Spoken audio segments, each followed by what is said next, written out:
Bueno chicos, si estáis aquí seguramente es porque o queréis mejorar vuestro entrenamiento o no sabéis cómo programar y queréis empezar a aprender.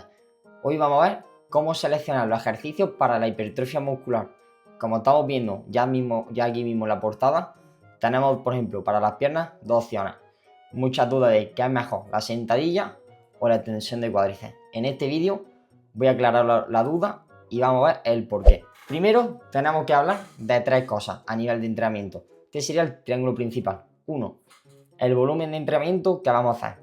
Hay muchas maneras de contar volumen, ya sea por tonelaje, por series, incluso por repeticiones.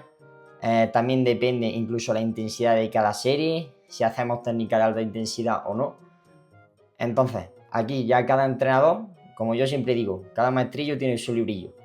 Entonces, que cada uno se acomode a lo que más le guste y sin problema. Mientras todo esté sujeto a algo con sentido, va a estar bien seguramente. Luego, como he comentado, el grado de esfuerzo, muy importante también. No es lo mismo hacer una serie RP5 que RP10.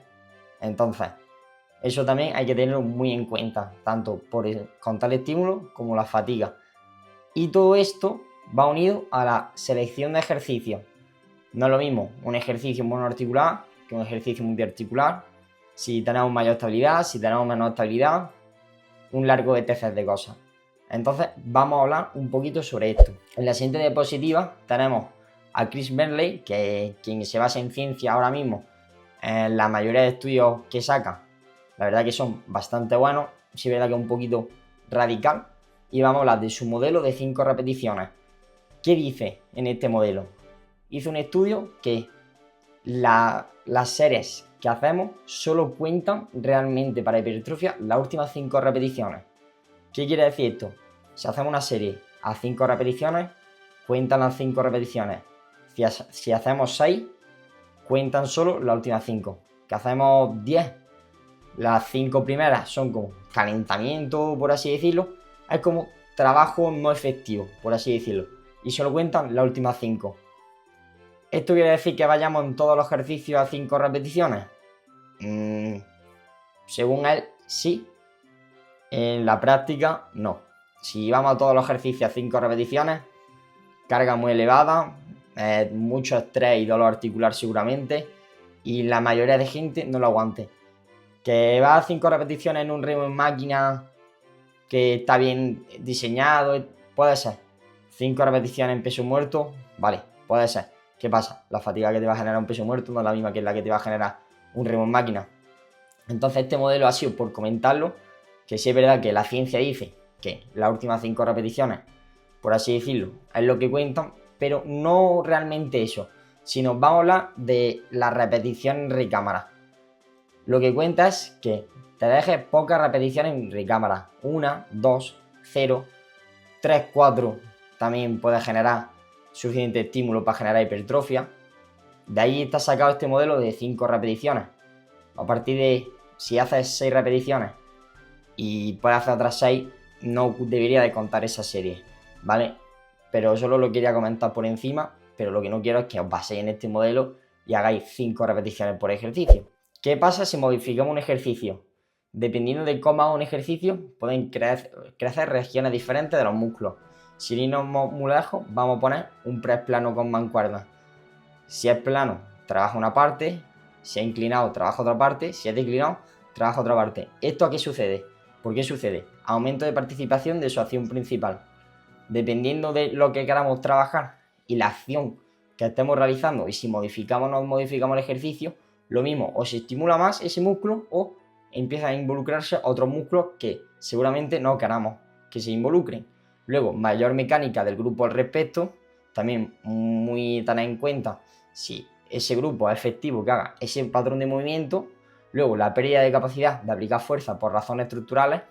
Hay músculos que dependiendo del rango, a lo mejor no tienen capacidad de aplicar fuerza. Por ejemplo, en un jalón al pecho, una dominada, la parte de máxima flexión de hombro, ahí los dorsales, que es lo que queramos trabajar en una dominada o en un jalón, no tienen capacidad de aplicar fuerza, intervienen otros músculos. Entonces, vamos a hacer los jalones acortando recorrido? ¿Podríamos? Sí.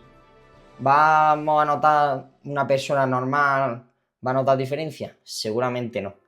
Pero bueno, comentar que en máximo grado de flexión de hombros, los dorsales no tienen capacidad de aplicar fuerza. Y luego el aumento de capacidad de generar fuerza de un grupo muscular por descompensaciones. Esto ya quiere decir, imagínate, en un press de pecho que tenemos unos deltoides frontales muy fuertes y un pecho muy flojo, pues puede ser que ayude más los deltoides al pecho, ¿vale? Pero eso ya sí es verdad que tendríamos que individualizar y ver cada caso, que son diferentes. Luego, una cosa a tener muy en cuenta, el brazo de momento, tanto interno como externo. Voy a comentarlo. El brazo de momento es la distancia que hay desde el eje articular, el interno, hasta la inserción del músculo. Por ejemplo, en este caso tenemos el eje articular en el curl de bíceps, el codo. Tenemos aquí la articulación y esta es la distancia desde la articulación hasta... no sé qué dice Ico. Esta es la distancia desde el codo hasta la inserción del bíceps. Este sería el brazo de movimiento interno. Conforme va moviéndose va haciéndose el movimiento, este brazo interno va cambiando, va aumentando, va disminuyendo, etc. Y el brazo de movimiento externo es la distancia que hay entre la articulación que queremos analizar con respecto a la carga. Aquí tenemos que tener muy en cuenta también si la carga es una polea, si es peso libre, si es una máquina, un largo, etcétera. Esto simplemente lo quería comentar por encima, pero puedo hacer una clase, un vídeo diferente, simplemente hablando de brazo de movimiento interno y brazo de movimiento externo. Luego, otra cosa a tener en cuenta, la insuficiencia activa. ¿A qué se refiere esto? Cuando un músculo es biarticular, quiere decir que se inserta en dos articulaciones. Por ejemplo, el cuádriceps se inserta en la cadera y en la rodilla. No es lo mismo hacer una extensión de cuádriceps con el torso inclinado que con el tronco recto o extendido. Cuando acortamos por un lado, el músculo pierde capacidad de ejercer fuerza. Por eso hace unos años salió en Instagram, era muy famoso hacer las extensiones del cuádriceps tumbado. ¿Por qué? Porque si la haces sentado, está cortando el cuádriceps por la parte de la cadera y pierde capacidad de ejercer fuerza, que eso así. Pero realmente a nivel de ganancia de masa muscular, la diferencia seguramente es mínima y entre tú y yo no se va a notar. Esto lo va a notar un culturista que lo haga todo 100% bien y que necesite que esa parte esté acortada para que la otra esté estirada, etc. Pero de normal, una tensión de cuádriceps normal, sin calentarte la cabeza, ni para adelante ni para atrás, y listo. Pero esta es la suficiente activa. Acortar músculos por un lado para que sepamos que se pierde capacidad de ejercer fuerza. Y luego aquí un pequeño resumen de la selección de ejercicios y el que tenemos que tener en cuenta. Primero, la acción muscular, limitante principal. Tenemos que elegir ejercicios que el músculo haga la acción que sea su principal. Por ejemplo, los dorsales, que es la extensión del hombro, por ejemplo, es una de las acciones principales de los dorsales. Pues saber que tenemos que hacer esa acción para que los dorsales trabajen y que el limitante de ese ejercicio sea el músculo que queremos trabajar, no otro. Luego, la eficiencia a la hora de repartir el volumen de entrenamiento, muy importante. Queremos hacer 12 series de espalda. No es lo mismo hacer 6 y 6 dividido en 2 días que hacer 12 el mismo día.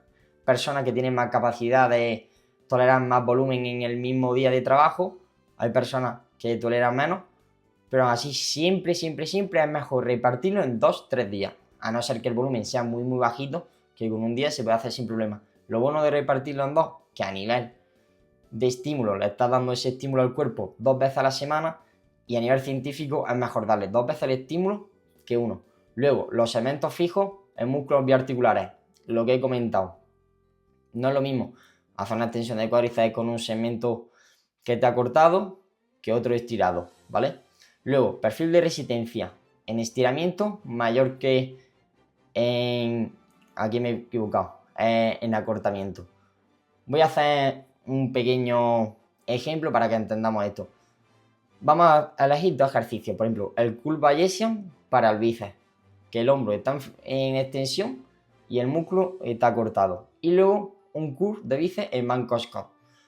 En el banco Scott, aquí focalizamos el trabajo en acortamiento y en el curl Bayesian en estiramiento. A nivel científico, ¿qué es mejor? En estiramiento. También hay que tener en cuenta que crea más fatiga. Entonces, ¿qué hacemos? Uno crea más fatiga, pero también más hipertrofia. El otro también genera hipertrofia, pero crea menos fatiga. Lo suyo, combinar los dos, por darle diferentes estímulos al músculo y tener en cuenta que si hacemos mucho ejercicio en estiramiento, la fatiga va a ser mayor y puede ser que no nos recuperemos bien. Entonces siempre hay que jugar con esto. Que nos recuperamos bien, a lo mejor nos conviene meter más estímulos en acortamiento. Si a lo mejor una persona tiene mucho volumen de bíceps, aprovechar ejercicio en acortamiento para hacer mucho volumen y una pequeña parte en estiramiento. Si todo ese volumen grande lo hacemos en estiramiento, la persona seguramente no sea capaz de recuperarse. Y por último, la variación en la dinámica de la resistencia de los ejercicios. Esto va ligado al punto anterior de elegir ejercicio en acortamiento, en estiramiento, que tengan también resistencia en el punto medio, etc. Así que dicho esto, espero que os haya gustado la clase, que os haya servido un poquito para aprender las maneras de analizar los ejercicios para luego seleccionarlos y añadirlos a nuestra rutina. Y si tenéis cualquier duda o cualquier propuesta de vídeo, sin problema, ponedmela en los comentarios. Perfecto, nos vemos en el siguiente.